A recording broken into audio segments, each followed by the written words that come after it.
자, 이제 마지막에 비정상적인 의사표시 네 번째 거예요. 하자 있는 의사표시라고 하는데 얘는 아까 근본이 달라요. 비진의 표시, 허위 표시, 착오 이 세 가지는 의사와 다른 표시예요. 살짝씩 다르지만 의사와 표시가 다르다는 건 공통점인데 얘는 의사와 일치하는 표시예요. 자기 의사대로 표시하긴 했는데 의사를 결정하는 과정에 자유롭지 못한 하자가 있는 거예요. 속았거나 속았어요. 사기. 얘 같은 경우는 사기당했어 얘한테. 선글라스한테. 얘는요 협박당한 거예요 얘한테. 그래서 자유롭지 못한 의사결정을 한 거예요. 이걸 하자 있는 의사표시라고 하고 이런 매매계약도 완벽하게 유효가 되기는 글렀죠. 하자가 있으니까. 110조에 보겠습니다. 하자 있는 의사표시. 뜻은 사기나 강박을 당해서 하는 의사표시를 말합니다. 하자 있는 의사표시라 하는 것은 다시 지금까지 보신 비허착 세 가지하고 근본적으로 구조가 달라요. 얘는 의사와 표시는 일치를 한다는 거. 자, 사기, 강박 이런 거 얘기 지금 보니까 상대방 의리 두 종류의 의리 있는데 선글라스는 사기 담당이고 얘는 뭐라 그럴까 이름을 딱 적당한 이름이 없어요. 쌍칼이라고 그럴게. 쌍칼은 협박 담당이에요. 그래서 이 갑이 얘한테 속아서 또는 얘한테 협박당해서 매매 계약을 했다. 집을 팔았다. 그럴 때 저 매매 계약에 대해서 110조가 얘기하고 있어요. 1항하고 3항. 여기 2항도 있는데 2항은 좀 이따 보고. 1항 사기나 강박에 하는 의사표시는 무효가 아니라 뭐 할 수 있다? 취소할 수 있다. 사기 강박 당했어도 계약은 유효한 거야. 유효한 건데 요건이 갖추어지면 취소를 할 수 있고 취소를 하게 되면 소급해서 무효가 되고 무효가 된다 하더라도 그 취소는 다시 뭐라고 돼 있죠? 선의의 제3자에게 대항하지 못하니까 절대적인 무효, 상대적인 무효? 상대적인 무효가 될 거고 그 얘기는 똑같아요. 저 뒤에 얘기는. 그래서 사기 강박의 요건. 자, 의사표시가 사기나 강박에서 이루어졌다라고 말하기 위해서는 먼저 사기부터 볼게요. 사기.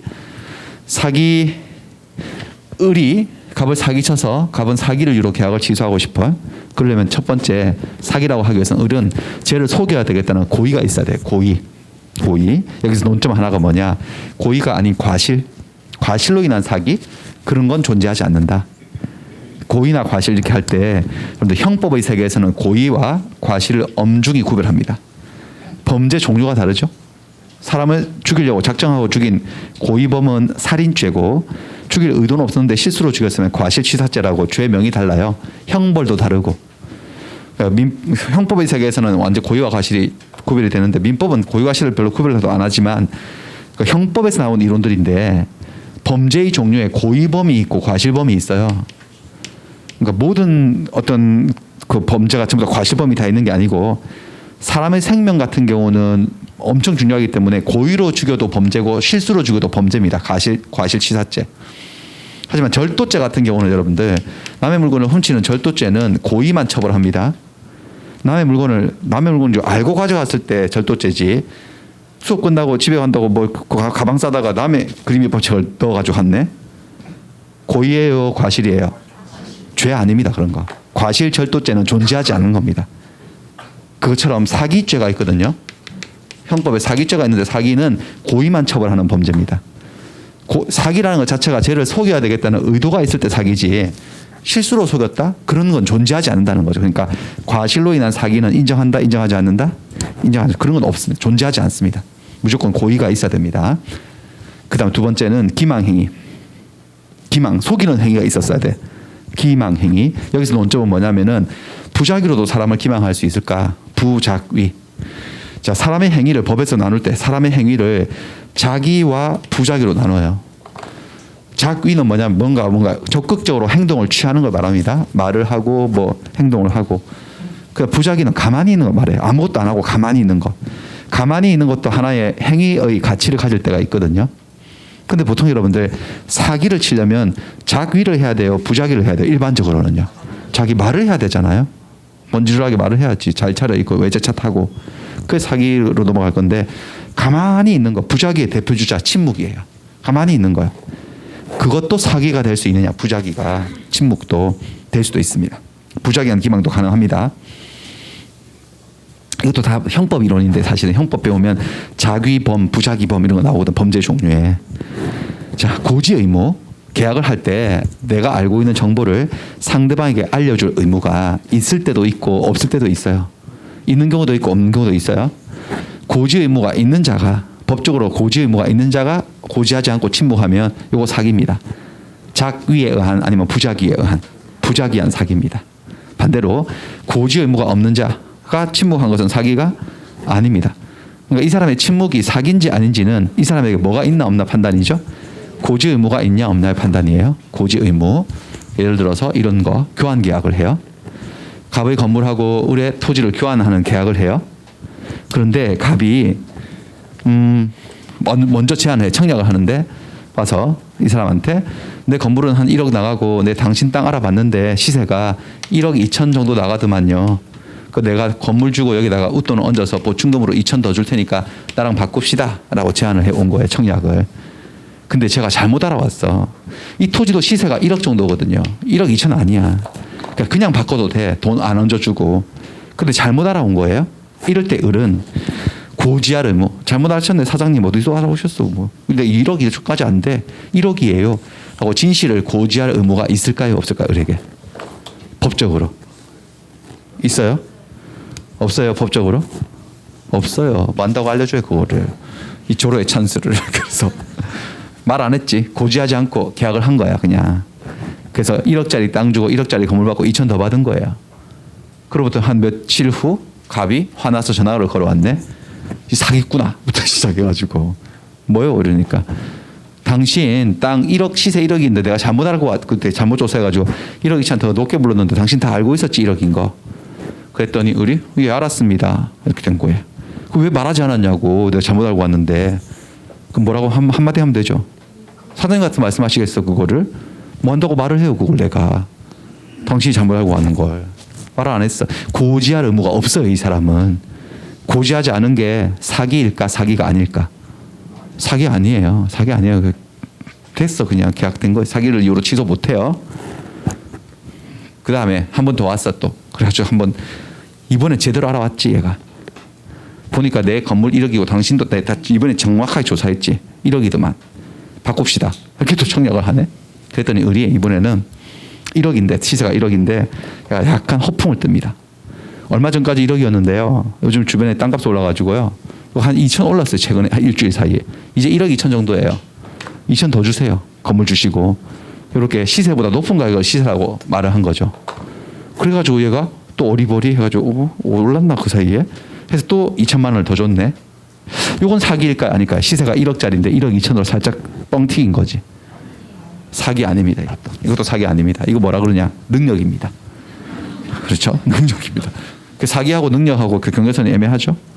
판례인데 판례 보세요. 교환 계약을 할 때 당사자들은 서로 자기 물건은 고가로 평가하고 비싸게, 상대방 거는 염가로 싸게 평가해서 유리한 조건으로 계약을 하려고 하는 이해 상반되는 지위에 있는 거다. 원래 그거다 그게. 그렇기 때문에 어느 일방이 교환 목적물의 시가나 에 관해서 상대방에게 설명 내지 고지할 의무를 부담한다고 할 수 없다고 돼 있잖아. 고지 의무 있다 없다? 없어. 뭐 한다고 고지해줘 그거를.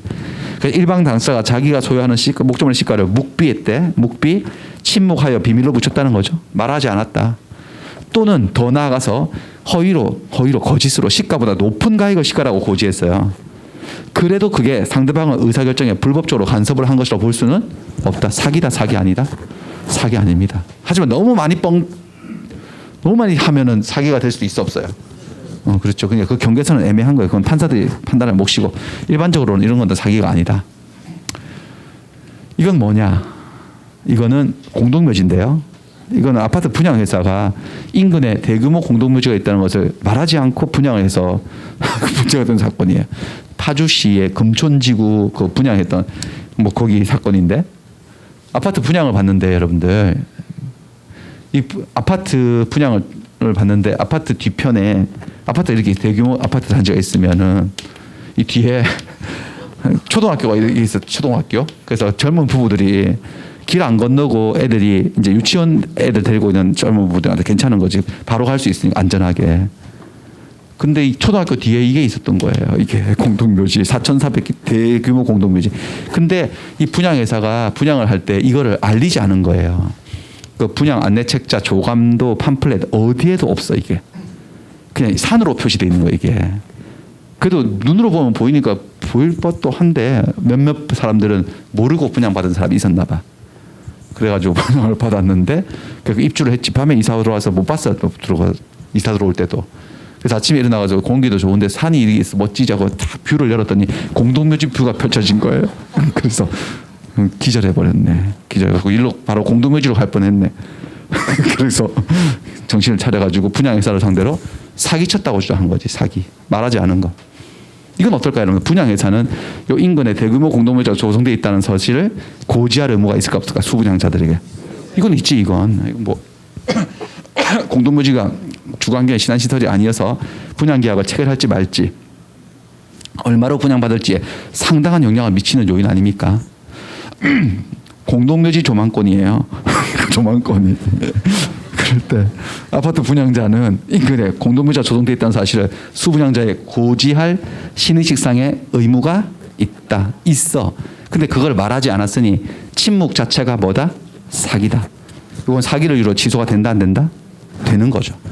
분양계약. 모르는 사람들은 분양계약을 사기를 이유로 취소할 수 있는. 뭐 취소한다 그러면 이제 또 분양회사가 와서 또 협상을 시도하겠지.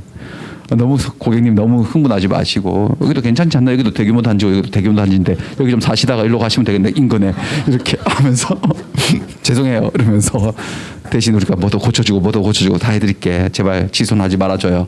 이렇게 협상을 또 할 수도 있겠지. 취소하려면 취소할 수도 있고 뭐 그런 얘기예요. 그렇습니다. 그래서 지금 그 얘기예요. 부작위한 기망도 가능하다. 그렇죠? 뭐가 있는 자가 고지, 의무가 있는 자가 고지하지 않으면 부작위로 기망된 거야.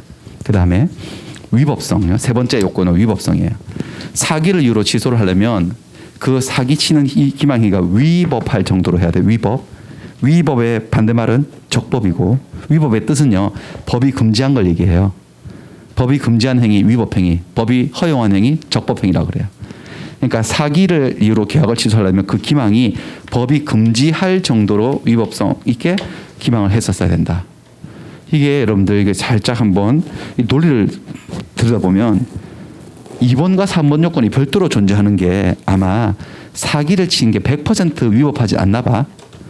만약에 사기가 100% 위법하면 2번, 3번을 별도로 얘기할 필요가 없잖아. 그러니까 위법의 반대가 뭐라고 여러분들? 적법. 뭐도 뭐 할 때가 있다는 거지. 기망도 적법한 법 질서가 해도 된다. 그 정도 속이는 건 괜찮다라고 하는 기망도 있어요. 법에도. 거짓말도 괜찮은 것도 있어요. 법에. 3대 거짓말 있잖아요. 3대 거짓말 아시죠? 뭐 늙으면 죽어야 할지. 그다음에 노처녀가 시집 안 간다. 그다음 장사하시는 분이 미치고 판다. 남는 거 없다. 이런 말들. 특히 장사하시는 분들이 미치고 판다. 남는 거 하나도 없다는 말은 사실은 거짓말일 때가 많지 않을까. 그만큼 남는 게 별로 없다. 마진이 별로 없다. 자기 고통을 호소하는 것이거나 아예 새빠가 거짓말이거나 그럴 수도 있고. 근데 그러니까 사기를 이유로 취소하려면 위법할 정도로 기망을 해야 되는데 여기서 이제 논점은 뭐냐면 광고의 위법성이에요. 상품을 선전 광고할 때는 여러분들 약간씩 거짓이 있어 없어 그거 속에는요. 있지. 그래서 과대 광고의 문제죠 이거. 과대 광고가 사기냐 아니냐 이게 문제인데 이거는 정도를 나눠야 돼요. 다소의 과장이나 허위가 수반되는 건 괜찮아요. 판례도 얘기해요. 대법원도. 상품을 선전하고 광고함에 있어서 다소간의 허위나 과장이 수반되는 것은 상거래 관행에 비추어 볼 때 시인될 수 있는 정도가 되면 정도껏 하면 위법성이 없다 그래요. 괜찮다 그래요. 하지만 구체적인 사실을 비난받을 정도로 허위로 고지한다? 이러면 위법하다 그래요. 이 경계선은 또 판사들이 재판할 때 뭐 골치 아프겠지만 우리는 뭐 골치 아프지 않아요. 몇 개만 판례만 외우면 되니까. 그래서 이런 것들은 어떨까요, 여러분들? 요 다소의 과장이나 허위는 위법하지 않아. 구체적 사실을 비난받은 거 허위 고지하면요 위법하고 이런 거 대표적인 게 전국 최고의 강사지 이거야. 이거 거짓이거든. 사실은 이거 거짓이지. 최고가 어디 있어?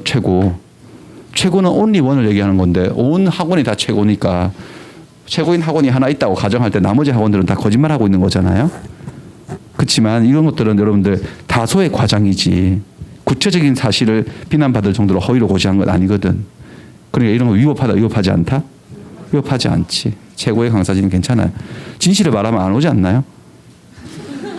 그저 그렇고 그런 강사진의 욕먹지 않을 적당한 합격률을 자랑하는 이렇게 하면 학생들이 수강 모집이 안 되니까 이거 괜찮아요. 이런 것들도 괜찮은데 강사력이 합격이다. 그저 강사력이 좋다는 것 같은데 이런 것들은 괜찮아요. 그러니까 여러분들 이런 거를 믿고 등록을 하셨는데 보니까 최고 아닌 것 같은데 강사력이 뭐 그다지 그래도 여러분들은 속으신 게 아닙니다. 위법하게. 그러니까 여러분들 이 수강 계약을 뭐 할 수 없다는 거죠? 취소할 수 없어요. 그냥 다니셔야 되는 거예요. 어쩔 수 없어요. 이런 거는 위법할 수 있어요. 이거 뭐냐면은 이건 정상적인 세일은 괜찮아요. 판매 기법이기 때문에 변칙 세일. 첫 출시되는 상품인데 요 짓을 하는 사람들 있잖아 한 번씩. 첫 출시 가격 자체를 거품을 매겨놓고 할인하는 것처럼 해서 소비자들에게 싸게 산다는 심리를 조장하는 거야. 요 실제 사건이 이렇게 변칙 세일. 첫 출시 상품을 해가지고 뭐 자살 폭탄 세일 해갖고 뭐 재고 정리 뭐 이렇게 해가지고 폐업 기념 뭐 이렇게 해가지고 하는 거 그런 것들은 사기가 될 수 있습니다. 사기. 아니면 바코드로 바꾼다든지 유통기한이 지난 음식을 바코드로 바꿔가지고 한다든지 뭐 수입산 쇠고기를 한우라고 속여서 팔면 여러분들 그게 다소의 과장이에요. 아니면 구체적인 사실 허위로 고지한 거야. 구체적인 사실. 그건 욕 먹을 수 있어 없어요. 욕만 먹는 게 아니고 위법한 거예요. 그런 거. 그래서 여러분들이 백화점에서 하나 샀지. 한우를 사가지고 밤에 막 볶고 구워 먹고 막 했는데 지져 먹고 다 했는데 9시 뉴스에 나왔어. 그 백화점 오늘 한우 판 거 수입산 쇠고기였다고. 다 먹었는데 그것도 다 이게 광우병 걸려서 쓰러져 죽은 애들 잡은 거래. 그래가지고 난 맛있다고 먹었는데 한우를. 그러면 그런 건 위법한 거예요. 그럼 백화점에 가서 매매한 계약을 뭐 할 수 있다는 거죠, 여러분들? 취소시킬 수 있어. 계약 없고. 그럼 부당이득 반환해야 돼, 서로. 그쪽에서 나한테 받은 돈 돌려줘야 돼. 그리고 손해배상도 청구할 수도 있어, 때에 따라서 이 경우는. 나도 부당이득 반환해야 되는데 부당이득 여기 있어요.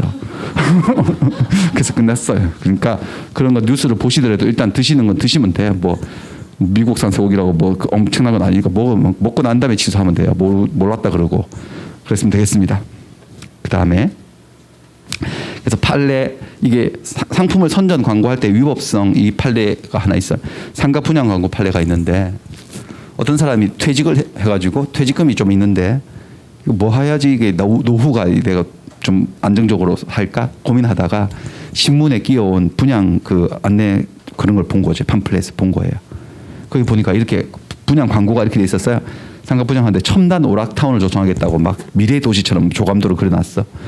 전문 경영인의 위탁 경영을 통해서 일정 수익을 고수익 보장이라 됐어요. 이거 보셨죠 이런 거. 월수 1,000 이렇게 막 보장한다. 여기에 꽂힌 거예요. 그래서 그래가지고 와 월수 1,000이면 그래도 내가 어느 정도 여유롭게 살 수 있지 않을까. 그래가지고 퇴직금을 거기다 다 투자를 했네. 분양을 받았네. 상가 분양. 근데 하나도 안 지켜지는 거야. 첨단 오락타운을 조성한다 그랬잖아요.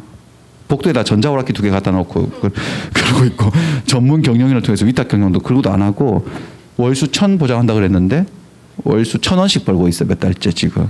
그래가지고 얘도 열받아가지고 이 분양 회사를 상대로 소송을 건 거예요. 제일 처음에는 뭘 주장했냐면 이행하라 그랬어. 광고 내용대로 이행하라고. 월수 1,000 보장하고 첨단 오락타운 조성하고 전문 경영 돌아. 광고 내용대로 하라고 이행하라고 했을 때 여러분들 최근에 이거 한번 이거 배우셨나? 배웠지. 청약이냐 청약가 유인이냐 이게 문제였거든 이게. 저 광고는 청약이었어. 청약가 유인이었어. 유인이야 꼬신 거야. 청약과 유인은 계약의 내용이 되지 않아서 법적 책임이 따르지 않는 말들이라고 판례가 그랬어. 이거는 계약 내용 아니다. 그래서 상가 분양회사는 광고 내용대로 오락타운을 조성할 법적 의무 없고 전문 경영인을 둘 의무도 없고 고수익을 보장할 의무는 더더욱 없다. 그것도 네가 알아서 판단했어야 될 몫이다. 투자자들의 판단이다 이건. 그랬더니 그럼 계약 내용 아니면 지킬 필요가 없다 그랬더니 그럼 이건 처음부터 작정하고 사기친 거 아니냐.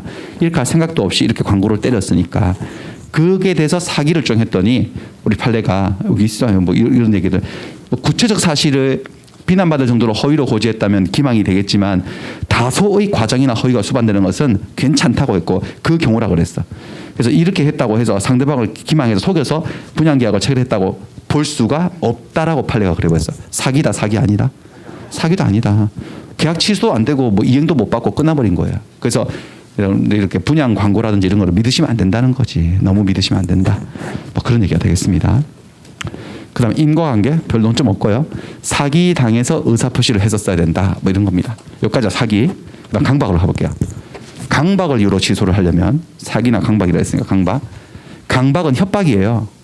민법에서는 강박 이렇게 말 쓰는데 형법에서는 죄가 협박죄가 있습니다. 협박에 해당하는 건데 근데 자, 갑이 을로부터 협박당했다. 나 계약 취소하랍니다. 판사님. 이렇게 되려면은 강박 환자에게 죄를 겁줘야 되겠다는 고의가 또 있어야 돼요. 고의. 똑같아. 논 구조가. 과실로 인한 강박은 인정하지 않습니다. 강박이 그러니까 형법 이론으로 가면 이게 협박이거든요. 협박이 죄예요. 사람을 협박하면 해악을 고지해서 공포심을 외포심을 일으키는 걸 협박 죄가 되거든요. 사람을 협박하면. 근데 협박도 고의범만 처벌해요. 과실로 인한 협박은 존재하지 않습니다. 있을 수 없는 거거든요. 사람을 협박한다는 게 걔를 겁주려고 작정하고 하는 거지. 그런 의도는 없었는데 실수로 그렇게 됐다. 그게 어디 있어? 과실로 인한 협박은 없습니다. 그래서 얘가 이렇게 말하면 되나? 난 얘 엄청 착하거든 사실은. 이렇게 생겼지만 엄청 순둥이거든요. 그래서 나는 쟤를 겁주려고 하는 의도가 없었어요. 이건 과실? 우리 부모님의 과실이에요. 내 얼굴은 이렇게 라고 하면서 나를 보는 사람 다 그냥 저절로 협박을 당하는데 그런 건 협박이 될 수 없어요. 협박은 고의적으로 작정하고 사람을 겁주려고 할 때만 협박이 되는 거예요. 과실로 인한 강박은 없어요. 그런 건. 그다음 강박행위, 겁을 주는 행위를 해야 돼. 근데 보세요. 근데 강박, 협박을 당한 의사표시는 무효예요. 취소할 수 있는 거예요. 취소할 수 있죠. 근데 무효인 경우도 있어요. 이 강박의 정도에 따라 협박 정도에 따라서 의사표시 효과가 달라져요. 민법에는 취소의 문제만 나와 있지만 강박의 수단에 따라 달라지는데 그래서 제가 이해를 돕기 위해서 강박, 협박 수단을 2개 갖고 왔어요. 총, 칼, 총부터 한번 해볼까요? 어느 쪽이 더 극심한 강박인가요? 총인가요? 그건 취향인데. 잠깐만. 매매 계약을 해서 내가 뭘 계약서를 던지더니 사인하라고 그러는 거야. 사인을. 서명을 하래. 그게 뭐요? 그랬더니 서명하래. 아니 계약 내용이나 뭐 읽어봐야지 뭐 서명하든지 하지. 그러니까 얘가 총을 탁 꺼내는 거야. 실탄을 여기다 장전해가지고 픽 돌리더니 쏜다? 하시는 거예요. 강박의 협박의 정도가 여러분들 어떻게 극심해요? 견딜만 해요? 극심하죠. 그렇죠. 여기다 대고 있는 실탄 장전에서 대고 있는데 반항하면 바로 죽을 수도 있는데 강박의 정도가 극도로 심해서 표의자의 의사결정의 자유를 완전 박탈한 정도 이런 거예요. 이때 이런 용기가 납니까? 총 들이대고 계약하는 법이 어디 있어요? 총 치우세요. 내가 계약서 읽어볼 거야. 이런 말이 안 나오죠, 여러분들. 머리가 하얘지면서 바로 서명한 거야. 그러니까 의사결정에 하자가 있는 게 아니고 의사의 결정 자체가 없는 거야. 이렇게 되면 이 계약은 무효예요. 뭐 할 필요도 없이 취소해야 무효예요. 그냥 무효예요. 그냥 무효야. 그 자체로 무효야. 그러니까 이런 상황은 민법전에 실려있지 않지만 모든 법학자들은 다 인정하고 있어요. 그럼 이건 뭐냐? 이거는 취소한다는 것은 그보다 더 정도가 약한 걸 얘기해요. 이번에는 또 서명을 하라고 계약서 던져가지고 뭐 안 한다 그랬더니 칼을 꺼내는 거예요. 칼을 딱 꺼내더니 사과도 꺼내네 이렇게. 사과. 그 사과를 이렇게 막 한 뒤 딱 베물더니 사과를 던지더니 콱 칼로 찌르는 거예요. 처음에 사과를 꺼냈을 때는 저 갑이 사과를 되게 좋아하나 보다 이렇게 생각했는데 그게 아니라 사과를 던지더니 이렇게 샥샥 해가지고 다 갈라버리고 책상에 딱 손을 올리더니 칼로 다다다닥 하는 거 있죠. 사인을 서명을 할 거야 말 거야 이러는 거예요. 뭐 하고 있는 거예요 지금요? 뭐 하고 있죠? 강박. 그제서야 알아차린 거지. 나 협박하네 이렇게. 그래서 계약서도 읽어봤어. 마음에 안 들었지만 무서웠던 거지. 여기서 아까 우리 제일 처음에 107조 배우셨어? 107조가 뭐더라? 진위 아닌 의사표시. 진위가 형성되는 거죠. 야, 목숨을 부지하려면 서명을 해야 되겠다는 생각이 들었어 안 들었어? 들었어요. 그래가지고 사인한 거죠. 벌벌 떨면서. 이런 경우는 의사결정 자유가 강박의 경우가 극심한 정도는 아니어서 박탈은 아니고 의사결정 자유를 제한한 거죠. 겁먹은 거죠. 쫄았던 거지. 그래서 진정으로 바라진 않았지만 어쩔 수 없이 지금은 최선이다. 이게 사인하는 게. 그래서 계약을 했다면 이게 바로 계약은 일단 유효하고 뭐 할 수 있다고요? 취소할 수 있다. 요거. 그러니까 우리 민법은 강박의 정도에 대해서 요 상황을 묘사하고 있는 거예요. 여기를. 학자들이 이름 붙이기 좋아하는 사람들은 여기를 절대적 강박, 여기는 상대적 강박 이렇게 말을 해요. 그렇게 얘기를 하는데 그런 용어들은 모르셔도 되고 어쨌든 이렇습니다. 그래서 이렇게 설명을 했더니 어떤 분들은 선생님 그게 아니고 반대로 가야 되는 거 아니냐고 하시는 분들이 있던데 아니 총은 맞으면 즉사하기 때문에 고통 없이 가지만 칼에 찔러 죽으면 죽을 때까지 너무 아프지 않나요? 이게 더 무섭지 않나요? 그래서 이게 더 극심하지 않나요? 이렇게 말씀하시는 분이 있던데 그건 약간 취향의 문제인 것 같고 그렇습니다. 아무튼 강박을 당한 의사표시는 무조건 다 취소할 수 있는 건 아니고 뭐 어떤 경우도 있다? 무효인 경우도 있다는 거죠. 그렇죠? 그렇습니다. 웃기지 않나요? 웃기면 좀 웃으셔도 됩니다. 너무 참으실 필요 없습니다. 그 다음에 위법성, 위법. 이것도 마찬가지인데 협박도 위법할 정도로 법질서가 금지할 정도로 해야 됩니다. 그래야지 취소가 되는데 여기도 논점이 뭐가 있냐면은 고소고발의 위법성, 고소고발. 고소하고 고발하고 살짝 다른 용어거든요. 고소고발은 둘 다 범죄 혐의가 있는 사람을 수사기관에다가 저 사람을 처벌해달라고 의사표시를 하는 게 고소고발인데 누가 하는지에 따라 다른 건데 내가 범죄 피해자예요. 그럼 뭐 할까요? 둘 중에? 내가 범죄를 당한 피해자라고 고소하는 거예요. 나는 피해자가 아니고 제3자예요. 목격자예요. 뭐 하는 거죠? 고발하는 거예요. 기본적인 개념은 그거예요. 살짝 또 들어가면 조금 더 복잡한 거 있지만은 그래서 내가 맞았어. 그러면 뭐 하는 거죠? 걔를 고소하고. 내가 얘를 갖다가 폭행하는 걸 봤어. 그럼 걔를 뭐 하는 거죠? 고발. 이렇게 대충 그런 거예요. 근데 고소 고발을 하면 여러분들 범죄를 저지르는 사람, 부정행위를 저지르는 사람을 고소하고 고발을 하는 것은 그 사람 입장에서는 좋은 일은 아니죠. 고소 고발 당하면은 입건돼 가지고 수사받아 가지고 형벌 여기 감옥 갈 수도 있으니까. 하지만 나 너 고소할 거야? 너 고발할 거야? 이렇게 말을 하는 게 그 사람을 위법하게 협박하는 것은 아닐 거 아니겠어요. 그래서 고소 고발은 과연 위법한 것이냐 이거죠. 그 사람이 겁을 먹을 때 위법하지 않지. 정당한 국민의 권리 행사 아닌가요? 저거는 위법성이 없습니다. 위법성이 없어요. 그래서 범죄를 저지른 사람에게 너 뭐 하는지 알아? 너 고소할 거야? 고발할 거야? 라고 말을 했을 때 그 범죄자가 너 그렇게 사람 협박하는 법 아니다. 이렇게 말하면 안 되지. 내가 아무리 범죄를 저질렀거니 네가 그렇게 고소한다 그러면 내가 얼마나 겁이 나는 줄 아느냐. 이렇게 사람을 협박하는 건 못 쓰는 법이야. 이렇게 말할 수는 없잖아. 고소고발은 위법성이 없다는 거야. 근데 고소고발도 위법할 때도 있습니다. 뭐냐면 부정한 이익을 취득할 목적일 때. 부정한 이익을 취득할 목적으로 고소하겠다 고발하겠다 하는 것은 약간 권리남용이죠. 뭐냐. 갑하고 을하고 회사 동료인데 을이 회사 돈을 A 회사 살고 있는데 A 회사 돈을 횡령했어. 1억 원을. 횡령한 걸 내가 알아차린 거야. 동료가. 그럼 뭐 내가 뭐 피해자일 수도 있고 뭐 제3자일 수도 있는데 고소나 고발을 하면 되지. 횡령죄로. 업무상 횡령죄로. 근데 고소를 안 하고 밤에 저녁에 술 한잔 하자 그러는 거야. 그러니까 밤 술 먹으면서 너 뭔 짓 했는지 안다? 이렇게 된 거야. 그러니까 깜짝 놀란 거지. 어떻게 알았냐고. 누구한테 말했냐 그러니까 아니 말 안 했지. 내가 뭐 너 다 우리 동료인데 뭘 그걸 말하냐. 근데 나 얼마 했냐. 1억 정도 했다는 거야 횡령을. 그런데 그럼 고소를 하거나 고발을 하는 건 상관없는데 괜찮은데 고소 고발을 안 하고 갑이 이런 말을 하네요. 집주인이 보증금 올려달라고 그러는데 돈이 없네. 이렇게. 돈이 없네. 이를 고소를 해버릴까? 이렇게 하는 거예요. 고소할까? 이렇게. 그리고 또 처음에 내가 무슨 말인지 못 알아들었는데 무슨 말인지 알아들으시겠죠 여러분들은. 그 횡령한 돈 좀 달라 그러는 거잖아. 집주인이 보증금 3천만 원 올려달라 그러는데 3천만 원이 없네. 너를 고소해버릴까? 계속 그렇게 말을 앞에서 하고 있으면 3천만 원만 나하고 나눠준다면 내가 고소하지 않겠다는 거잖아. 그러면서 계속 고소는 안 하면서 고소하겠다고 계속 돈 좀 나눠달라고 부정한 이익을 취득할 목적으로 고소하겠다 고발하겠다 하면 얘는 하는 행동이 적법해요 위법해요. 정상적인 고소권 행사가 아니거든 이게. 이럴 때는 협박하는 거라고 위법하게. 그래서 얘가 그 어렵게 횡령한 1억 원을 피 같은 돈을 3천만 원을 떼어주기로 계약을 했다면 그 계약만큼은 강박을 이유로 뭐 할 수 있다는 거죠? 강박을 이유로 취소할 수 있다는 겁니다. 뭐 그런 얘기들입니다. 자, 그 다음에 인과관계 논점 없습니다. 이런 것들. 그러니까 사기나 강박을 이유로 계약을 취소할 때 이런 요건들이 갖춰져야지 취소가 된다는 건데 무슨 요건들이 되게 뭐 까다롭네라고 생각을 하시겠지만 근데 이게 그러니까 설명을 하다 보니까 뭐 얘기가 길어진 것이지 실제로 사기나 강박이 있으면 이런 것들은 손쉽게 갖춰지는 요건들이에요. 별로 어렵지 않게. 이거 문제 좀 끊어서 보겠습니다. 여기는 1번부터 6번까지 문제를 한번 먼저 볼게요.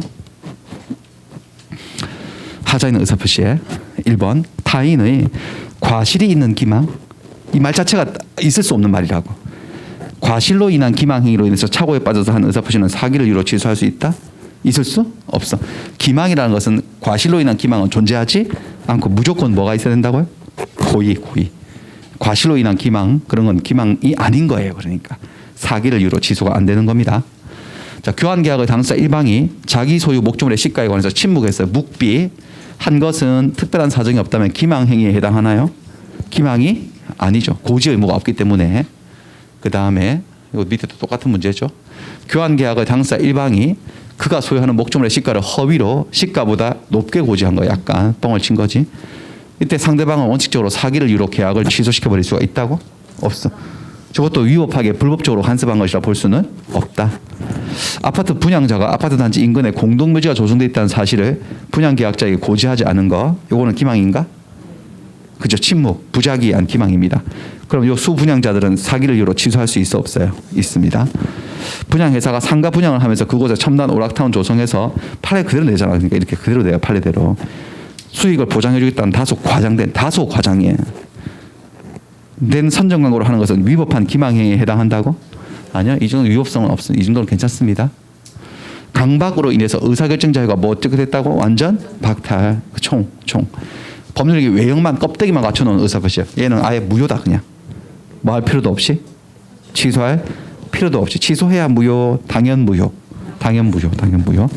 부정행위에 대한 고소고발은 원칙은 위법하지 않은 건데 부정한 이익을 취득할 목적으로 한 것이래. 부정한 이익을 취득할 목적으로 고소하겠다 고발하겠다 사람 괴롭히고 있어. 그거 정당한 권리 행사 아닙니다. 그거 정당한 권리 행사로서 위법성이 부정되어서 강박행위에 해당하지 않는다가 아니라 정당한 권리 행사예요. 위법한 거야. 위법한 강박이 협박이에요. 예, 강박에 해당합니다. 이 경우는. 그 다음에 여기까지 하고 다시 돌아와서 이렇게 사기 강박의 구조를 보셨고 요건을 보셨고 그래서 사기 강박의 효과 사기나 강박을 당해서 계약을 하게 되면 효과가 뭔데? 뭐 할 수 있다는 거죠? 취소할 수 있다는 건데 그것도 이 그림처럼 상대방에 의해서 사기와 강박이 이루어졌을 때는 손쉽게 취소할 수 있습니다. 그냥 취소하면 됩니다. 왜요? 나쁜 놈들이잖아. 사기 강박하는 애들. 그러니까 갑은 취소를 해가지고 계약을 무효로 만들어버리면 돼요. 그쵸? 취소할 수도 있고 뭐 안 하려면 안 할 수도 있고. 근데 문제는 시험에 잘 나오는 건 요거예요. 제 3자의 사기 강박. 요런 형태죠. 저기하고 그림 다른 거 느끼셔야 되는데 여기는 누가 사기쳤다고 봐야 되죠? 계약의 누가요? 상대방이 나를 사기치고 나를 협박한 거잖아. 여기는 계약은 갑이 누구랑 했죠 지금요? 을. 근데 사기 강박은 누가 했어 지금요? A가 했어. 상대방이 아니면 제3자가. 제3자 A한테 속아서 A한테 협박당해서 을과 계약을 한 거예요. 제3자에 의한 사기 강박이에요. 이럴 때는 이 문제 해결이 다소 복잡해지는 거야. 왜? 갑은 이 계약을 취소할 수 있을까? 갑은 취소하고 싶을까? 취소하기 싫을까? 갑은 취소하고 싶겠지. 근데 누구는 또 을은 취소되는 걸 원치 않겠지. 자기는 사기친 사람도 아니고. 그러니까 골치 아파지는 거지. 여기 문제 해결은 쉽지. 여기는 흑백이 분명하니까. 얘 나쁜 놈들이고 쟤는 당한 사람이니까 쟤만 쉽게 구제해 주면 돼요. 취소를 손쉽게 허용해서. 근데 여기는 보호해야 될 사람이 두 사람이 존재하지 않나요? 누구하고 누구죠? 갑과 을. 갑은 사기 강박 당했으니까 불쌍하잖아요. 갑을 보호해줘야 되고 싶어. 갑은 갑을 보호한다는 게 계약을 뭐 하도록? 취소하도록. 근데 이게 취소되면 얘는 또 원치 않을 건데. 실컷 계약한 거 그렇죠? 을을 생각하면 취소가 안 돼야 되고 갑을 생각하면 취소가 돼야 되고 이럴 때는 항상 어떻게 하느냐 양팔저울을 준비해서 저울질을 하는 거 형량 누구를 더 중히 보호를 할 것인지 저울질을 해봐야 되는데 그 저울질의 기준이 이 사람의 머릿속이에요. 이 사람이 이 계약을 할 때 이 상황이죠. 이 상황에 대해서 인지가 됐느냐 알았냐 몰랐냐 이건데 경우수를 둘로 나눠서 뭐야? 몰랐어 알았어 모르는 경우를 다시 둘로 나눠요. 뭐야? 알 수 없었어. 알 수 있었어. 주의했더라면. 이래 가지고 이제 저울질을 할 건데 이 경우는 어떻게 될까요? 알았어. 내가 비록 직접 사기 강박한 건 아닌데 저 A한테 속아서 나한테 계약하는구나. A한테 협박당해서 나한테 계약하는구나. 나랑. 알았어. 그 저울이 어디로 기울 거 어디를 더 중시해서 보호해야 돼. 갑 이렇게 갑 쪽으로 기우는 거예요. 이게 뭔데? 그러면 갑은 계약을 취소할 수 있다는 거야 없다는 거야? 있다는 거지. 갑은 계약 취소가 가능해요. 그 다음에 상대방은 몰랐어. 몰랐으면요. 몰랐는데 모르는 경우를 둘로 나눠놨죠. 몰랐고 알 수도 없었어. 이 경우라면. 그럼 누구를 더 보호해야 될 것 같을까? 을 쪽으로 기우는 거예요. 저울이. 마음이. 그게 뭔 말인데 근데? 갑은 이 계약을 취소할 수가 없다는 거죠. 제가 지금 하는 말들 알아듣으시겠죠. 여러분들. 엄청 눈높이를 낮춰가지고 설명 이해하기 쉽게 하고 있잖아요. 그렇죠. 초등학생도 이해할 수 있는 수준으로. 예. 얘기하고 있습니다. 이쪽으로 얘를 더 보호하고 싶어. 취소 못하는 거지. 근데 하나 더 남았네. 모르긴 몰랐는데 알 수 있었던. 벌써 이걸 나눈 것 자체가 뭐죠? 똑같이 처리하려고 나눴어? 다르게 처리하려고 나눴어? 다르게 처리하려고 나눈 거지. 어디로 보내버리려고. 밑으로. 몰랐지만 알 수 있었다면 이쪽으로 보는 거야. 그래서 표의자를 보호해서 취소가 되도록 하고 있어요. 이렇게 그러니까 제3자로부터 사기강박당해서 계약이 체결된 경우는 취소를 할 수 있는 경우가 하나, 두 가지 경우에 이렇게 상대방이 그 사실을 뭐 했거나 알았거나 뭐 할 때 알 수 있었을 때 그때는 취소할 수 있고 취소 못하는 경우는 뭐죠? 상대방이 몰랐고 알 수 없었던 경우. 여기 이제 110조에 나와 있는 얘기죠. 2항에 상대방이 있는 의사표시를 했는데 계약을 했는데 제3자가 사기나 한번 했을 때는 뒤에 한번 읽으시죠. 상대방이 그 사실을 알았거나 알 수 있었을 경우에 한하여 그 의사표시를 취소할 수 있다. 알았을 때 하나 더 알 수 있었을 때 그때는 취소가 되고 상대방이 몰랐고 알 수 없었을 때 선의무과실일 때는 취소가 안 되고 그렇게 되어 있죠.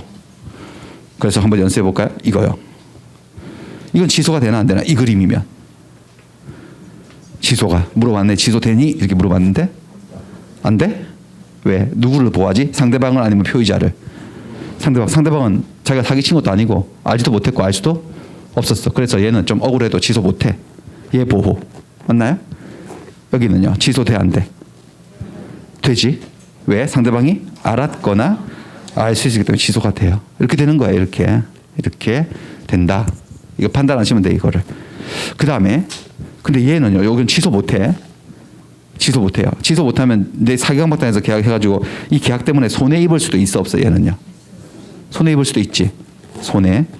근데 그 전에 증명책임 문제가 하나 있겠는데 1번 상황인지 2번 상황인지 소송에 들어가면 표의자는 어디라고 할까요? 어느 상황이라고? 2번이다 1번이다. 표의자는 2번. 뭐 하려고? 취소하려고. 상대방은 뭐라고 주장할까요? 1번이다. 나 몰랐다. 나 알 수도 없었다. 이렇게 주장할 거야. 그럼 증명을 해야 되지. 판사도 모르니까. 증명은 누가 하는 게 공평할까요? 갑이 증명하는 게 공평하지 않나요? 갑이 계약을 취소하고 싶으면 상대방이 뭐 했거나 뭐 했다는 사실 알았거나 알 수 있다는 이 사실을 갑이 증명해야 돼. 아까 그 P이면 Q이다고 똑같은 거야. 자, 취소할 수 있다. 이 효과를 주장하는 사람이 얘 아닙니까? 이 효과를 주장하는 사람은 앞에 있는 사실을 뭐 할 것? 증명할 것. 앞에 게 뭔데? 상대방이 그 사실을 알았거나 알 수 있다는 그 사실을 증명해야 되는 거야. 취소를 안 당하려고 상대방이 자신의 선의무과실을 증명할 책임이 있는 게 아니라고. 상대방은 가만히 있으면 선의무과실인 거야. 그냥 기본값이. 표의자가 증명해야 되죠. 취소하려고 하는 표의자가. 근데 증명을 못했어. 상대방이 알았거나 알 수 있다는 사실 증명 못하면 취소가 안 되는 거지. 그것 때문에 손해가 생길 수 있어 없어요? 갑에게. 그럼 얘한테 손해배상 청구할 수 있을까 이건데? 할 수 있지. 불법행위예요. 불법행위라고. 이렇게 손해배상을 청구했더니 불법행위 보세요. 불법행위 고의나 과실로 인한 위법행위로 타인에게 손해를 가한 자는 손해를 배상할 책임이 있다. 고의나 과실이 있어 없어? 얘가 속이겠다 겁주겠다는 고의 있었어 없었어? 있었고. 위법하지 일반적으로. 손해 생겼다면 불법행위에 따른 손해배상을 청구할 수 있습니다. 그런데 손해배상을 청구했더니 이 A가 황당한 논리를 주장하네. 아니 그렇게 싫어요 이렇게 하는 거예요. 아니 나한테 손해배상 청구까지 할 정도로 이 계약이 그렇게 싫단 말이에요? 그럼 증명하세요. 이 계약부터 뭐 하고 오세요 그러면. 취소하고 오라는 거. 그런데 손해배상 해줄 테니까. 당신이 이 계약을 취소 안 한다는 게 이 계약은 마음에 든다는 거잖아. 근데 나한테 왜 손해배상 청구해? 라고 이상한 논리를 펼치는 거야. 근데 얘는 계약을 취소하고 싶어도 상대방이 어떤 상태여서 취소하고 싶어도 못하는 상황이잖아. 맞나요? 그러니까 제3자로부터 사기나 강발당해서 계약을 체결했을 때 표의자는 이 계약을 취소하지 않은 채로도 취소 안 하고서도 이 사기나 강발친 이 제3자들에게 손해배상을 청구할 수 있다 없다? 있다 있어. 이 계약 취소하지 않고서도. 그럼 이 계약을 취소하면 이쪽 손해배상 청구 못할까? 아니요. 이 계약 취소해도 손해가 생길 수 있어 없어요? 손해배상 청구할 수 있다 없다? 여기도 있다. 그러니까 제3자 사기 강박의 형태에서 표의자, 사기나 강박에서 의사표시한 표의자는 제3자에게 손해배상 청구할 때 이 계약의 취소 여부하고 상관이 없다. 계약 취소되든 안 되든 제3자를 상대로 손해배상을 청구할 수는 있다. 별개의 문제로서. 그런 얘기예요. 그럼 제3자에 대한 효과, 빠른 속도로 한번 다시 한번 해볼까요? 사기나 강박을 이유로 계약을 취소할 때 제3자에 대한 효과, 이게 주어졌네. 사기나 강박을 이루한 취소는 선의의 제3자에게 대항하지 못하는 거죠. 먼저 당사 사기 효과부터 먼저 얘기해 보겠습니다. 하자에 있는 계약을 했으면 하자를 이유로 이 매매 계약을 뭐 할 수 있는 거죠. 갑은 취소할 수 있지.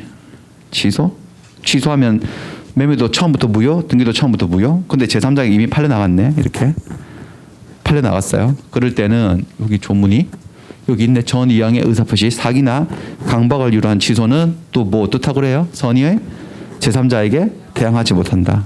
무슨 무효?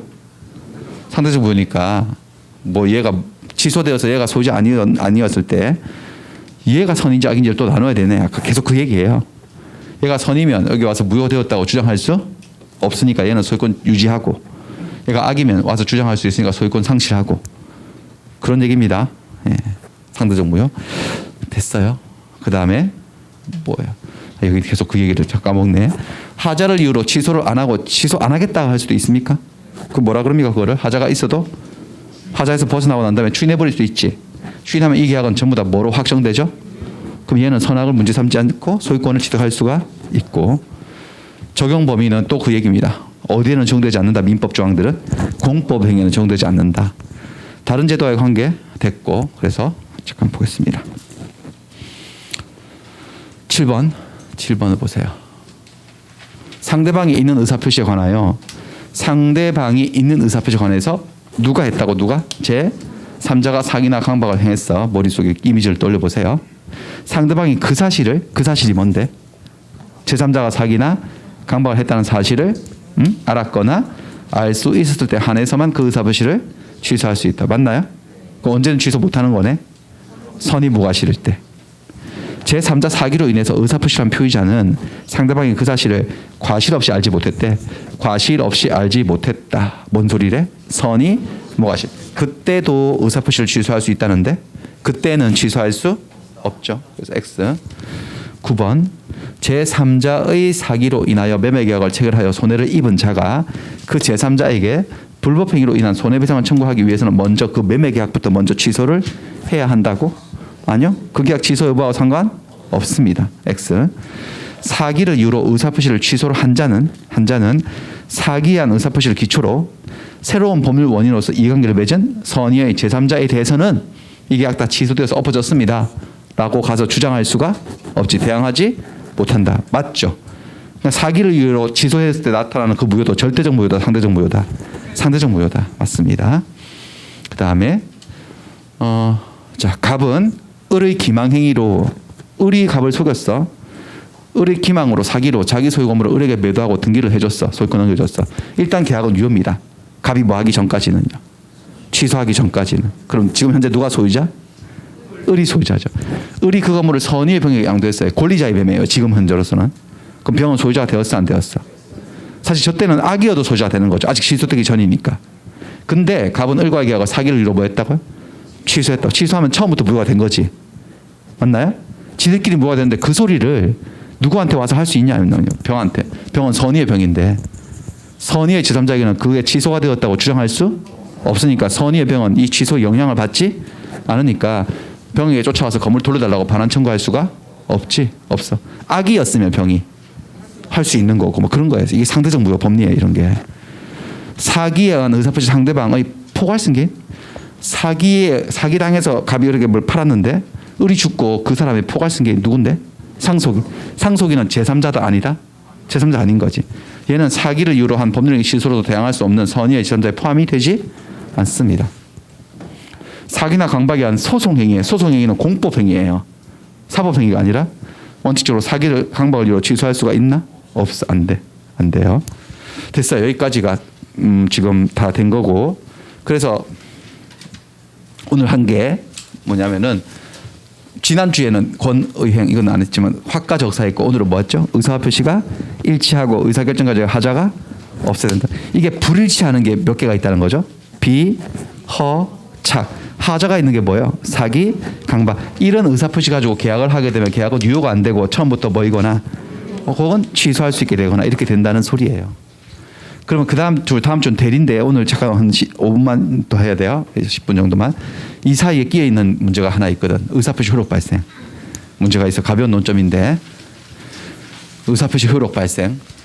이런 내용들인데 의사표시 효력 발생의 시기, 그다음에 제한 능력자에 대한 의사표시 효력, 그다음 공시송달 이런 거 나오는 건데 자 의사표시가 갑으로부터 을에게 전달되어지는 과정은 대충 저렇게 4단계 정도로 예를 들어서 갑과 을이 뭔가 계약을 했어 그 전에 계약을 했는데 을이 채무를 이행하지 않는 채무 불이행, 채무 불이행을 하게 되면 갑은 이 중에서 뭐 할 수 있는지 골라보세요. 계약을 했는데 상대방이 채무를 이행하지 않아. 저 중에 뭐예요? 취소 아니고 해제지 해제. 그쵸? 해제를 하는 거야. 해제라고 해제하겠다 적은 거야. 작성. 보냈어. 발송. 도달했어. 상대방이 읽어봤어. 해제한다고. 도달하면 해제가 되는 거죠. 이때 첫 번째 언제 해제가 될까? 계약이 언제 사라질까? 도달주의 원칙이죠. 상대방이 있는 의사표시는 상대방이 뭐 했을 때? 도달했을 때 효력이 생기는 거예요. 도달. 상대방이 읽어봤을 때 그 내용을 알았을 때 효력이 생기는 게 아니에요. 도달의 의미, 도달이란 상대방이 내용을 안 거다, 알 수 있는 거다. 알 수 있는 상태에 놓인 걸 말해요. 안 거 아니고. 그래서 상대방이 현실적으로 그 우편물을 손에 거머쥐었다. 현실적 수령 또는 읽어서 이해한 거 요지, 그건 요하지 않는다. 그냥 여기 받았을 때도 도달이지만 여기 회사가 있고 우편 수신함에 투입돼 있어. 도달을 위해. 이 사람 집에 우편물 수신함에 우편물이 들어가 있는 거예요. 해제 의사표시가 편지가. 그럼 해제가 된 거예요. 돌아오면 읽을 수 있으니까. 가족에게 거부되었을 때도 도달이 된 거야, 안 된 거야? 된 거고. 정당한 이유 없이 수령 거절해도 도달된 겁니다. 이게 줬거든요. 홍길동 씨죠.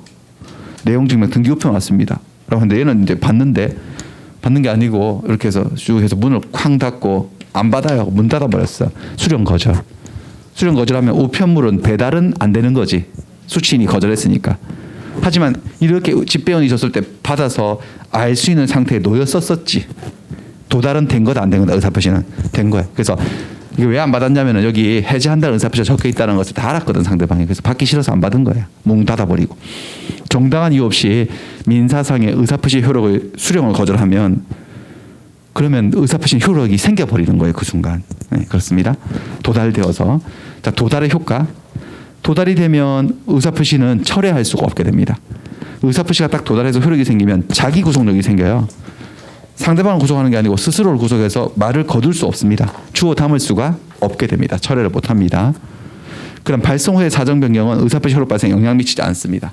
제2항에는 이건 여러 번 보셨을 건데 중간중간 좀 많이 했는 것 같은데 의사표시한 표의자가 옛날에는 표의자 이렇게 줄임말로 읽었는데 법점도 그렇게 돼 있었는데 저거를 사람들이 표의자가 뭐예요? 표의자가 뭐예요? 자꾸 물어봐가지고 늘어났어. 그냥 의사표시자가. 더 쉬워지지도 않았어. 더 어려워져. 말이. 의사표시자가 그 통지를 발송한 후에 사망을 한 거야. 이렇게 우체통에 넣고 돌아오다가 교통사고로 사망할 수 있잖아요. 그래도 우체 편지는 배달이 될까 안 될까? 되겠죠. 사망하거나 제한능력자가 되어도 의사표시 효력에 영향을 미치지 않아. 그러면 내가 죽어도 표의자가 죽어도 상대방에게 도달된 의사표시는 효력이 생긴다? 생긴다 그 소리죠. 생긴다. 제한능력자가 되어도 취소할 수도 없어요. 근데 멀쩡할 때 의사표시 보냈고 발송하고 난 다음에 법원 선고가 떨어져서 피성년 후견인 피한정 후견이 되었어. 그런 의사표시는 취소도 안 되는 거지. 제한능력자가 아닌 시절에 한 거니까. 그 다음에 도달의 입증. 도달을 해야지 효력이 생긴다. 그러니까 입증 책임 원리에 따라서 효력이 생겼다고 주장하는 표의자가 도달했다는 사실을 뭐 해야 될까요? 증명해야 되는 거야. 그럼 나는 분명히 발송했고 얘 받은 것 같은데 얘가 오리발레매일 수도 있잖아 상대방이. 나 그런 거 받은 적 없는데요. 그런 걸 못하게 하려고 등기우편으로 보내는 거야. 등기우편. 대표적인 등기우편이 내용증명 우편인데 내용증명 우편물로 편지를 보내면은 기본적으로 원본은 보내고 복사본 2개 만들어서 우체국 하나, 나 하나 이렇게 보관하면 그리고 여기는 등기우편은 상대방이 직접 교부받는 게 수취하는 게 원칙이기 때문에 상대방이 수령이 안 되면 반송되어 오는 시스템이 있어서 등기우편으로 우편물을 발송했고 반송되지 않았다는 사실이 우체국 기록에서 증명되면 그 무렵 즈음에 도달된 것으로 뭐 해주겠다는 거죠? 추정을 해줘요. 보통 우편은 그게 안 됩니다. 근데 보통 우편은 저런 시스템을 갖고 있지 않기 때문에 도달주의가 원칙인데 예외적 발신주의도 있죠. 발신주의. 우리 격지자 간의 계약 성립 시기라고 이거 배우셨지? 11월 12월 격지자. 격지자는 거리는 거리인데 공간적 거리예요? 시간적 거리예요?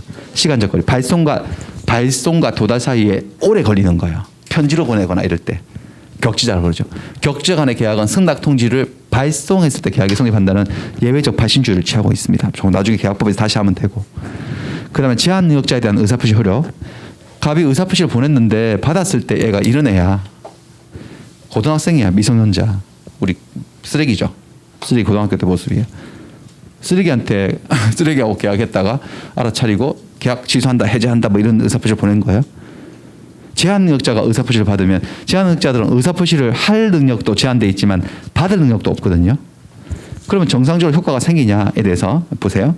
상대방이 의사표시를 받은 상대방이 의사표시를 받았을 때 제한 능력자였대. 미PP였다는 거지. 미성년자, 비성년, 비한정 후견인. 그럴 때는 한번 읽으시죠. 여기 읽어보세요. 의사표시자는 그 의사표시로서 대항할 수 없다. 말 어렵게 해놨죠. 그러니까 딱 보면 바로 알아듣게 해놓으면 좋은데 그렇게 안 해놨어. 의사표시로서 유효라는 소리야, 무효라는 소리야? 어? 무효라는 소리인가 저게? 그럼 무효라고 그러겠지. 무효면 무효다 이렇게 하겠지. 그 소리 아닌데 유효라는 소리인가? 그럼 유효라고 그러겠지. 그러니까 이게 뭐라고 돼 있어 지금요? 대항할 수 없. 대항이 뭔데? 주장해. 그러니까 이게 내가 의사표시를 보냈는데 받은 애가 이렇게 미성년자면 이 의사표시는 유효할 수도 있고 무효일 수도 있어요. 근데 의사표시를 한 표의자는 유효라고 효력이 발생했다라고 주장할 수가 없다는 거지. 표의자는 주장 못하는 거죠. 이 주어가 표의자예요. 상대방은 주장할 수 있을까 없을까? 상대방은 주장할 수 있어요. 그걸 이제 대항할 수 없다고 표현한 거야. 자, 갑이 을에게 의사표시 보냈는데 을이 미성년자예요. 정상적으로 의사표시 수령이 안 되는 애야. 갑은 효과 발생을 주장 못해요. 을은 주장할 수 있어 없어? 을은 자기 선택에 따라서 있어. 그걸 대항할 수 없다고 한 거예요. 다만 이게 제한 능력자면 여기 그때 법정 대리인이 있을 거 아니겠어요? 쓰레기 아빠. 법정 대리인이 도달 사실을 알았어. 내 아들한테 뭐가 왔는데 사고 쳐서 뭐 상대방이 취소한다고 왔다, 해제한다고 왔다. 법정 대리인이 도달 사실을 알았을 때는 그러하지 아니하다.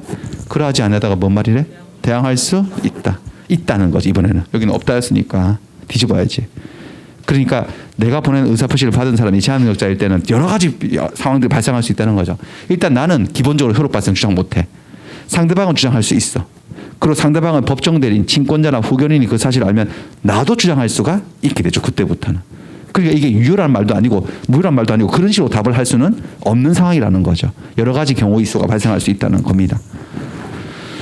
의사표시 공시송달은 의사표시는 상대방에게 도달을 했을 때 효력이 생기니까 상대방 주소지에 보내야 돼. 살고 있는 곳에. 근데 표의자가 과실 없이 아무리 찾아봐도 이 인간이 어디 사는지 모르겠어. 주소를 안 가르쳐줬어. 상대방을 알지 못하거나 상대방의 소재, 주소를 알지 못할 때는 법원에 가면 돼요. 법원에 가가지고 내 이 인간한테 사기당했는데 내 계약 취소해야 되는데 주소도 엉터리로 가르쳐줘가지고 주소 모르겠어요.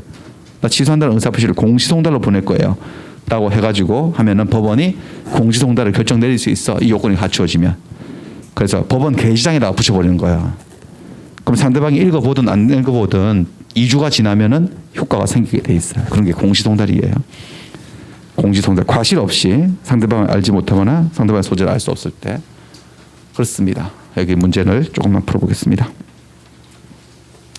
그리고 마치겠습니다. 의사표시 효력 발생. 1번 상대방이 있는 의사표시는 상대방에 도달을 했을 때 효력이 생긴다. 맞죠? 도달이란 사회관념상 상대방이 그 내용을 알 수 있는 객관적 상태에 있음을 뜻하는 거다. 맞고 도달은 상대방이 표의자 상대방의 통지를 현실적으로 수령한 것을 의미한다. 그런 거 아니고 갑은 을과 체결한 매매계약에 대해서 해제 의사표시를 내용증명 우편으로 통해서 을에게 발송했어요. 을이 갑의 해제 의사표시를 실제로 알아야 그걸 읽어봐야만 해제 효과가 발생한다? 아니고 상대방이 정당한 사유 없이 통지 수령을 거절해서 문 닫아버렸어. 그냥 그가 통지 내용을 알 수 있는 상태에 놓였었을 때 홍길동 씨 이거 받으세요 라고 했을 때 의사표시 효력이 생긴다. 맞죠? 그 다음에 4번 의사표시가 발송된 후라도 도달되기 전이면 발송을 했는데 아직 도달하기 전이면 효과가 발생하기 전이죠. 그러면 표의자는 의사표시를 철회할 수도 있죠. 도달하고 나면요. 철회할 수가 없고 표의자가 의사표시를 발송한 후에 사망해도 의사표시 효력에는 영향을 미치지 않는다. 기본적으로 효력은 생긴다는 거지. 그 다음에 매매의 청약이 상대방에 도달했는데 그 전에 도달하기 전에 청약자가 죽었어. 청약은 효력이 생기지 않는다가 아니라 생긴다. 상대방은 상속인에게 승낙하면 된다. 상속인하고 계약하면 된다. 6번 표의자가 의사표시를 발송한 후 제한 능력자가 되었어. 미성년자가 될 수는 없지. 피성년 피한정 후견이 되겠지. 되어도 그 의사표시 효력에는 영향이 없지. 영향이 없다는 말은 저거 취소된다, 취소할 수 없다. 취소할 수 없다.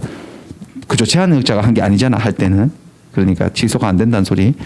의사표시가 기재된 내용 증명 우편이 발송되고 반송되지 않았어. 반송되지 않았다는 게 우체국 기록으로 증명할 수 있어. 특별한 사정이 없다면 그 의사표시는 도달된 것으로 본다. 그렇죠? 이게 사실 엄밀히 말하면 추정한다고 표현하는 게 더 맞는데 여기서 판례가 별 생각 없이 썼어. 본다 하고 추정한다. 대충 썼기 때문에 우리도 대충 해야 돼. 여기서는 이거 본다 아니고 추정한다 아니에요? 이렇게 하면 저도 할 말 없어요. 근데 판례 원문이 이렇게 돼 있어요. 별 생각 없는 거지. 별 생각 없어요, 얘들. 자, 그 다음에 보통 우편 방법으로 발송된 사실만으로 발송일로부터 상당한 기간 내 수취 내에 도달된 걸로 추정할 수는 없죠. 여기 추정이라는 말을 쓰고 있네. 청약을 발송한 후 도달하기 전에 청약의 상대방이 제한능력자가 된 거야. 응? 발송했는데 도달하기 전에 상대방이 제한능력자가 된, 법원 선고를 받았나 봐. 미쳐가지고 피성년 후견이 됐어. 그 법정 대리인이 청약 도달 사실을 알았다 하더라도 청약자는 상대방의 청약으로 대항할 수가 없나? 있죠. 내가 의사표시를 보냈는데 걔가 제한능력자래. 그럼 나는 주장 못하는데 그 법정 대리인이 도달 사실을 알면 나도 주장할 수 있지. 그때부터는. 9번 갑은 을과 체결한 매매 계약에 대한 적법한 해제 의사표시를 내용증명 우편으로 을에게 발송했어요. 근데 갑의 내용증명 우편이 을에게 도달을 했어. 그 이후에 도달한 이후에 을이 성년 후견 심판을 받아가지고 제한능력자가 된 거죠. 이건 의사표시를 받았을 때 제한능력자는 아니었다는 거네. 받고 난 다음에 간 거지 사람이. 그럴 때 갑의 해제 의사표시는 효력을 잃어버리나? 황당한 소리 하고 있네. 이럴 것 같으면 나한테 불리한 의사표시가 왔으면 좋은 방법이 있네. 미쳐버리면 되네 지금부터. 그렇잖아요. 미쳐버리면 그 전에 받아둔 것도 다 무효가 된다는 소리인데. 틀렸지. 표의자가 과실 없이 상대방 소재를 주소지를 알 수 없을 때는 민사소송법, 옛날에 소송법이고 지금은 집행법이에요. 집행법의 공시송달 규정에 의해서 의사표시를 송달할 수도 있다라는 겁니다. 여기까지입니다. 여기까지. 그래서 됐어요. 그래서 다음 주 예고, 다음 주는 이렇게요. 법률 의사표시까지 했고 대리하고 무효 이렇게 대리하고 무효. 그 다음 주는 취소 조건기한 이렇게 넘어가고. 됐습니다. 수고하셨습니다. 이게 강의를 여러분들 한번 들어가지고 될 것이 아니라는 것을 느끼셔야 됩니다. 그렇죠? 자꾸 계속 듣는 거예요. 계속 생활 소음으로 만들어 버려야 돼. 이렇게 외국어 공부할 때 흘려 듣기 하듯이 계속 틀어놓고 운전할 때도 설거지할 때도 산책하고 조깅할 때도 계속 들으셔가지고 익숙해지셔야 돼. 이 말들에. 예, 그렇게 하시면 되겠습니다. 자, 마치겠습니다. 수고하셨습니다.